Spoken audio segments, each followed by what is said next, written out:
Hi guys, and welcome back to Sports Going World HD. Today I'm going to bring you a brand new series called Transfer Talk Tuesdays, where as you can gather from the title on Tuesdays, we're going to talk about transfers. These are going to be transfers that I've heard about and rumours that I've heard about throughout the past week, and I'm going to try and recap them all in one place for you on Tuesday, saving you guys the hassle of having to go out and find them yourselves. First interesting transfer this week I've heard about is Ashley Cole. Apparently he's unwilling to accept the one-year contract extension which Chelsea are prepared to offer to players over the age of 30. Apparently he wants a longer-term deal which Chelsea aren't prepared to offer, and as was the case with Didier Drogba, they are prepared to stick to their guns and will let him leave, be it on a free transfer or for a low transfer fee. So that leaves Ashley Cole with the dilemma of where does he go next. The two clubs that are rumoured to be interested in him are Real Madrid and Paris Saint-Germain.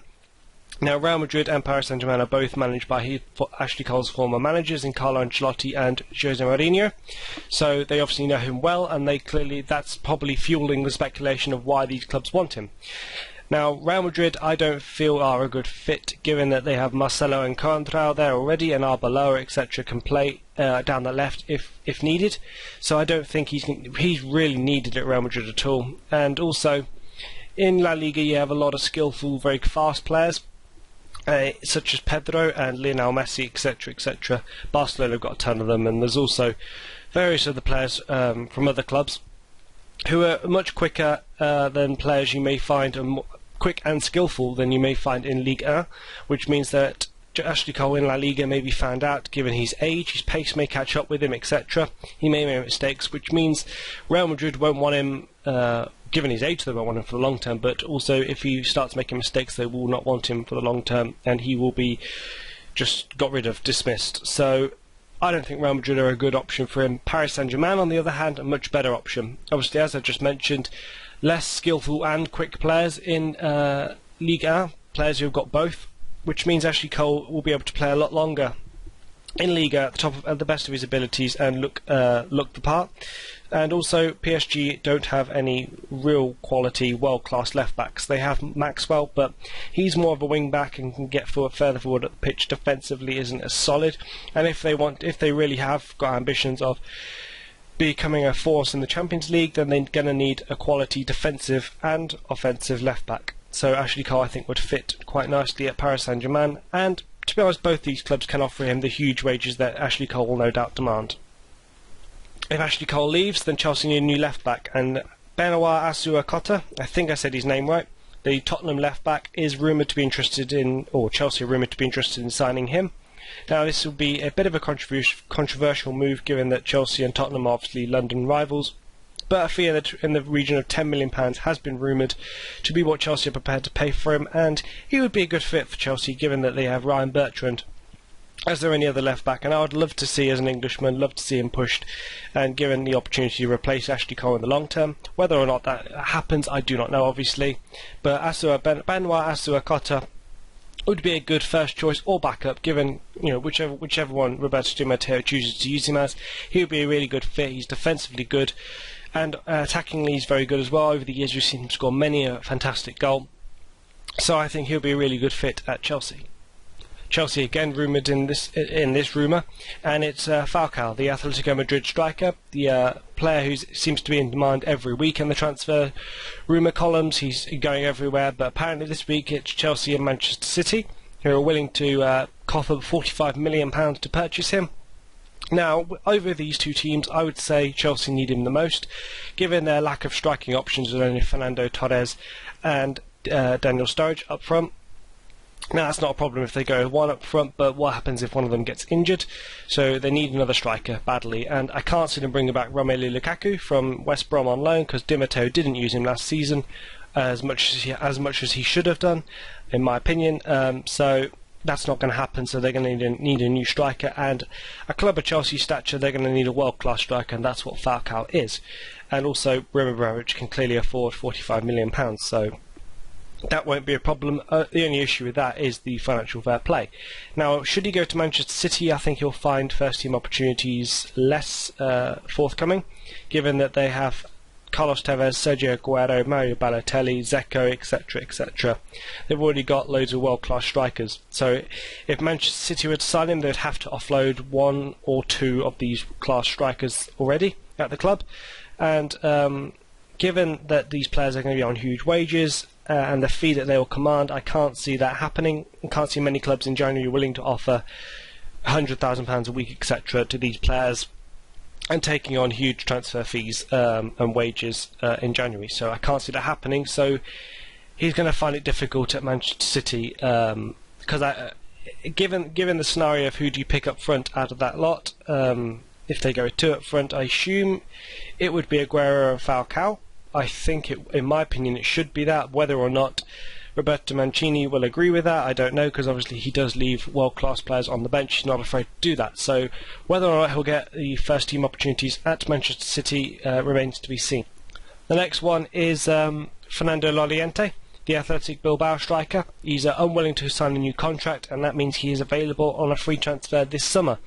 Now, whether Athletic Bilbao will cash in on him in the January window, obviously I don't know. Again, I've not heard any figures involved, so I assume it's just going to be the free transfer. And the three clubs that are this week interested in him are Arsenal, Tottenham and Manchester City. Now, again, I'm not going to go over Man City again because I've just mentioned them. I don't think they need him. It'll be a stupid transfer because they don't need a player of his wages to add to their team. That leaves you with Arsenal and Tottenham. Now, Arsenal already have the likes of Giroud, Podolski, Shamak, Theo Walcott can play further at the pitch. They've already got plenty of striking options. They don't need him, I don't think. A player of his wages, whether they can satisfy his first team needs, remains to be seen. So that leaves you with Tottenham, and they have Jermaine Defoe from Emmanuel Adebayor, and I've probably forgotten a couple of them, but I think Tottenham would be a better fit for Llorente. I think they can offer him the wages, and he is a bit of a He's a bit of a tank in La Liga, and would add a bit of star quality to the Tottenham squad, and hopefully drive their squad on to qualify for the Champions League and obviously compete for various different honours. So I think Llorente would be a good fit for Tottenham. Another striker, Gary Hooper, the Celtic striker. He's an Englishman, and apparently he's got aspirations of playing for England, and he said he feels he needs to be in the Premier League to achieve this. Now, I happen to agree with him, and whether or not a move to Liverpool, who are rumoured to be interested in him, and I've heard £10 million, but Liverpool believe they can get him for cheaper. Whether or not Liverpool are the right fit for Gary Hooper, I'm not too sure. I'm not convinced yet. I think he'd be better off going to a smaller club than that to guarantee himself first-team football, given that Liverpool already have Luis Suarez and Fabio Borini, and obviously Andy Carroll out on loan, so he'll be back next season, unless they choose to sell him, of course. But whether or not Gary Hooper will get the amount of first-team football that he needs to be able to command an England spot and a first-team England spot at Liverpool, I don't think he'll get that opportunity. But he is a good player. I do think he's a good player. Whether or not, also another issue is that he's only played in the Championship and the lower leagues in England and the SPL.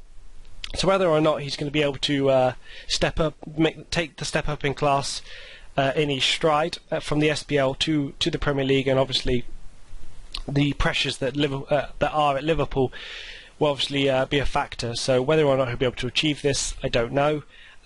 So I don't think Liverpool are a good fit for Gary Hooper. The next player is Kolo Touré, the Manchester City unwanted defender. Now, he's been rumoured to be going to QPR, and this would fit in with what QPR have done in the transfer market as of late, which is buy quality players, but who are at the end of their careers, in their twilight days, and on huge wages. This fits in with what QPR have done lately, so this transfer may well go ahead in January. Now, for him, I think this is going to be a good move because it will allow him to play first-team football and obviously link up again with Mark Hughes, who I think was the manager who brought him from Arsenal to Manchester City in the first place. So that would be a good move for him. But with regards to QPR, again, I also do actually believe this will be a good fit for them as well, given that they have got defensive frailties, and they sometimes lack composure at the back, and obviously an experienced defender and one of as much quality as Kolo Touré would be beneficial for them to acquire. Although he will be away with in the African Cup of Nations with the Ivory Coast in January and beyond, so how much football he'll actually be able to play for QPR, I'm not sure. The final rumour this week is Lewandowski, the Borussia Dortmund striker, and he's stated that he will not be going to Manchester United in January, or I believe he said in the summer as well, but in the long-term future he says he would like to play in the Premier League. Now, this rumour was always going to come to light, given that England are playing Poland tonight. They're playing tonight against Poland, so this rumour was always going to come in the media in the build-up to that game, and him stating he's not going to go to Manchester United, you can always guarantee he'll be at Manchester United next season, because that generally is what happens. So Lewandowski has stated he won't be going, but I hugely assume he will be, given that that's generally what happens, as I just said. And whether or not he'll be a good fit for Manchester United, I highly doubt. He's a world-class striker, yes, but they already have the likes of Robin van Persie, Xavier Hernandez, or Chicharito, or whatever they call him these days, Danny Welbeck. I've probably forgotten one or two off the top of my head, but they've already got loads of world-class strikers, so I don't think they need him at all. Wayne Rooney, of course. I forgot Wayne Rooney. How could I forget Wayne Rooney? And Wayne Rooney, of course. They've got loads of world-class strikers already. They don't need another superstar, really, so I don't think this would be a good fit. But as I stated earlier, when a player says he's not going to go somewhere, or a manager says he's not going to go somewhere, he always ends up going there. So this will probably come to light in the future, so watch this space. But that concludes this week's Transfer Talk Tuesdays. Please leave a like on this video if you've enjoyed it, and of course subscribe to see some more, and let me know in the comments your thoughts on this week's transfer rumours, and have you heard any interesting other transfers that I have not covered that may go ahead. And thank you for watching, and I'll see you guys next time.